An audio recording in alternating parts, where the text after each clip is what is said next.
Ken Robinson'ın belki de bütün ebeveynlerin, öğretmenlerin izlediği, benim de çok sevdiğim bir videosu vardır. Okullar yaratıcılığı öldürür diye.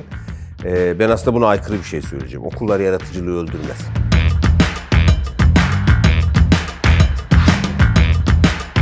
Zaten ölmüş olan yaratıcılığın üstüne tabuta son çiviyi okullar çakıyor diyebiliriz aslında. Çünkü okula gelmeden önce aslında o yaratıcılığın önemli bir kısmını öldürmüş oluyoruz. Daha ilginç olan da şu, aslında çocukları yaratıcı yapmak adına bunları yapmış oluyoruz. Benim konferanslarımda da anlattığım bir şey var. Bana göre Türkiye'de şimdi bir araştırma yapılıyor olsa yaklaşık 20-25 yaş arasında 180 bin civarında Beethoven, 200 bin civarında Einstein, 100 bin civarında Mozart olması lazım. Bu sayıları nereden çıkarıyorum? Baby Einstein, Baby Mozart, Baby Beethoven CD'lerinin satışlarından. Bir dönem tanık olmuşsunuzdur. Hamileyken çocuğuna müzik dinleterek çocuğunun daha zeki ve daha yaratıcı olması ile ilgili bir şey vardı. Şimdi bu yaratıcılık sendromu aslında kendisi yaratıcı olan bir kuşağın ilginç bir kaygısı. Kendisi boş zamanının fazla olması, sıkıcı faaliyetlerin fazla olması, disiplinli bir hayat sürmesi nedeniyle yaratıcı olmuş bir kuşak, şimdi yaratıcılığını sergilemek için daha özgür davrandığı için aslında yaratıcılığı özgürlükte arıyor. Aslında onlara özgür fikirler üretmek için alan sağlayan şey aslında onların disiplinli çalışma süreleriydi. Onun için disiplinli çalışmak, odaklanmış çalışmak, derin öğrenme, bunlar yaratıcılığı öldürmez, tam tersine yaratıcılığı ortaya çıkarır. O yüzden yaratıcılıkla ilgili suçladığımız okullar bana göre bunun en az suçlu olan kısmı. Hiçbir çocuk 2 saat boyunca zorunlu kitap okudu diye yaratıcılığı ölmez aslında. O zorunlu kitap okuma süresinde kurduğu hayaller onu yaratıcılığa taşıyabilen başka faydaları bile olur. Belki de iddialı bir şey söyleyeceğim. Okul ne kadar sıkıcıysa çocuğu o kadar yaratıcı yapar bile diyebiliriz. O yüzden yaratıcılığın öldürülmesinin suçunu okulda aramayalım. Yaratıcılığı öldürmenin suçunu toplam olarak toplumdaki kültürümüz ve çocuğa bakışımızda arayalım. Bir öğrenme makinesi gibi dünyaya gelmiş, merak ve keşifle o içerisindeki öğrenme makinesini sürekli besleyen çocuklarımıza ya bu meraklı, çok da hızlı öğreniyor, ne versek alıyor. Çok tehlikeli bir laf. Sünger gibi ne versek kapıyorlar yüzünden. Onların zihnini o kadar çok gereksiz bilgiyle dolduruyoruz ki gerekli bilgilere alan kal. O kadar çok onların merak etmediği soruları cevap olarak, hazır olarak onların önüne koyuyoruz ki onlar meraklı sorular sormanın peşinde koşmuyorlar.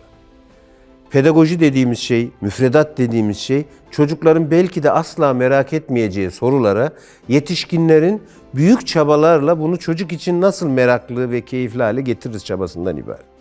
Okullar hiç her şeyden önce bu işle uğraşan öğretmenler açısından yaratıcılığı çok öldürmüyor. Çünkü çok önemli bir şey yapıyoruz. Çocuğun asla merak etmeyeceği bir soruyu ona nasıl meraklandırırız, nasıl onu keyifli hale getiririz diye anlatmakla ilgili bir çabayla ömrümüz geçiyor. Yaratıcı olmakla ilgili gözünüzün önüne bir fotoğraf getirin desek bu çoğunlukla bohem bir görüntü oluyor. Boş verdiği bir dünyanın içerisinde çok yaratıcı resimler yapan, çok yaratıcı şiirler yazan, çok yaratıcı edebi eserler ortaya koyan bir insanı düşünüyoruz. O bohemin arkasında ne var? Açık fikirli bir şekilde yürüttüğü çalışmalarla nasıl adım adım yaratıcılığın dizayn ettiğiyle ilgili kısmı görmüyoruz. O arkada uzun yıllara dayalı kanı, gözyaşını, emeği aslında görmüyoruz. Onun yaratıcılığa yol açtığını görmüyoruz. Biz eğer çocuğun elinden uğraştığı günlük, rutin yapması gereken işleri elinden alırsak, ona zaman yaratırsak bunu yaratıcılığa harcar diye düşünüyoruz. Hayır. Zihin durmayan bir makine bu arada. Siz bir işi yaparken başka bir sürü şeyi de düşünmeye devam ediyorsunuz.